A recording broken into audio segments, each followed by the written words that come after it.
কি দরকার ছিল এত দামের ইলিশ মাছ আনার, তাও আবার চারটা। আসসালামু আলাইকুম, সবাই কেমন আছেন? আশা করি সবাই আলহামদুলিল্লাহ ভালো আছেন, সুস্থ আছেন। তো চলে আসলাম আজকে আরেকটি নতুন ব্লগ নিয়ে। আশা করি আজকের ব্লগটা আপনাদের সবার ভালো লাগবে। তো যদি ব্লগটি ভালো লাগে থাকে তাহলে অবশ্যই আমার চ্যানেলটা সাবস্ক্রাইব করে দেবেন, আর হচ্ছে গিয়ে একটি লাইক করে দিবেন, কমেন্ট করে দিবেন। তো ঠিক আছে, তো বেশি কথা না বলে চলুন আজকে ব্লগটি শুরু করা যাক।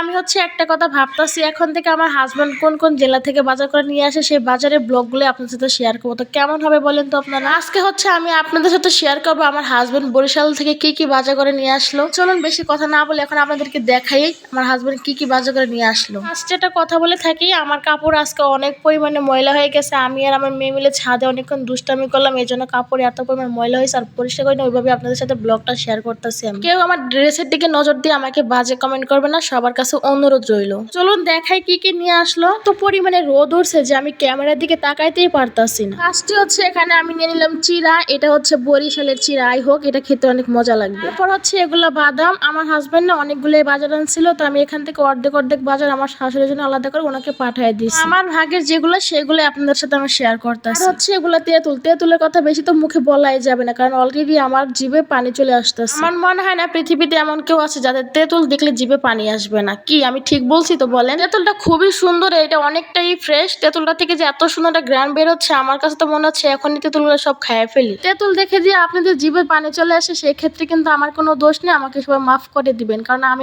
তো আপনাদেরকে ডেকে আর খাওয়াতে পারবো না। এইদিকে আমার মেয়ে বলতেছে আম্মু তেঁতুলটা আমাকে দাও, আমি খাবো। তার জন্য ওকে এই তেঁতুলটা দিয়ে দিলাম। আমি বললাম যে ঠিক আছে নে তুই খা, খেয়ে বল এটা খেতে আসলে কতটা টেস্টি। যাই হোক, আপনারা কিন্তু রেডি থাকেন এই তেঁতুলের নতুন নতুন রেসিপি পাওয়ার জন্য। শুধু তেঁতুল না, আমি ভাবতেছি বাদাম চিরা সবগুলো দিয়ে আমি একদিন করে এক একটা নতুন নতুন আইটেম বানাবো, সেগুলো আপনাদের সাথে শেয়ার করবো। মনে হচ্ছে যে এই রেক্সিনটাও নিয়ে আসছিল। রেক্সিনটা দেখতে কত সুন্দর, তাই না? এইটা আর আপনাদেরকে খুলে দেখালাম না, কারণ পুরোটাই ভিতরে একই ডিজাইন। এখন দেখেন কতগুলো মরিচ নিয়ে এসে আমার হাজবেন্ড। এই মরিচগুলো ভাবতেছি এখন এখানেই নেড়ে দেবো, মশমশা হয়ে গেলে পরে এটাকে ঘরে ব্লেন্ড করে নেব। যাই হোক, আমার হাজবেন্ড কিন্তু অনেক ভালো ভালো বাজার করতে পারে জানেন। এখানে এই মরিচটা নিয়ে এসে, এই মরিচটা বেশ একটা ঝাল না, এটা মিষ্টি মরিচ। যেহেতু মরিচটা দেখতে অনেকটা মোটা মরিচগুলো খেতে না অনেক মিষ্টি হয়, এগুলো ঝাল হয় না বেশি একটা। তাই আমি ভাবতেছি আরো 1 কেজি ঝাল মরিচ কিনে দুইটা একসাথে মিক্সড করে তারপরে ঘরে মরিচের গুঁড়া তৈরি করবো। হাজবেন্ড এই মিষ্টি মরিচগুলো ইচ্ছা করে নিয়েছে, কারণ আমি প্রচন্ড ঝাল খাই। আর উনি বলে তুমি এত ঝাল খাও না, এত ঝাল খাইলে তোমার শরীরে রোগ হয়ে যাবে। আমিও তো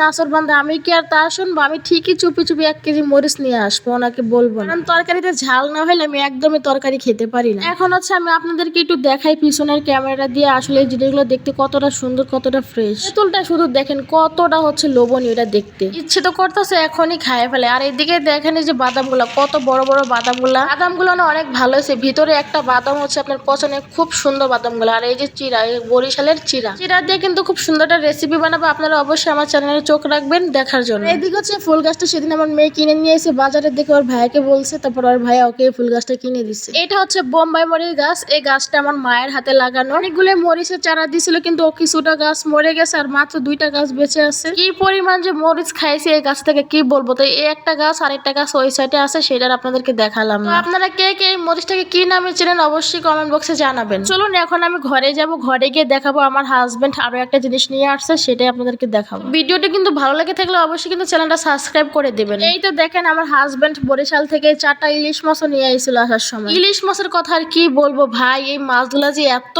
ফ্রেশ যা বলার বাহিরে। আমার জীবন আমি এত ভালো আর এত টাটকা মাছ আমি কখনো দেখিনি। আমার হাজবেন্ড বলতেছে যে মাছগুলো ধরে ধরে তুলতেছে, আমি সেখান থেকে আসার সময় কিনে নিয়ে আইছি। মানে এই মাছের ভিতরে কোনো বরফই লাগানো হয় না, একদম ফ্রেশ মাছ। এই ছিল আজকের মতো ভিডিও। তো আজকের ভিডিওটি আপনাদের কাছে কেমন লাগলো অবশ্যই আমাকে কমেন্ট বক্সে জানাতে ভুলবেন না। আর যদি ভিডিওটি ভালো লাগে থাকে তো অবশ্যই আমার চ্যানেলটা সাবস্ক্রাইব করে দিবেন, সবার কাছে অনুরোধ রইল। তো সবাই ভালো থাকবেন, সুস্থ থাকবেন, আল্লাহ হাফেজ।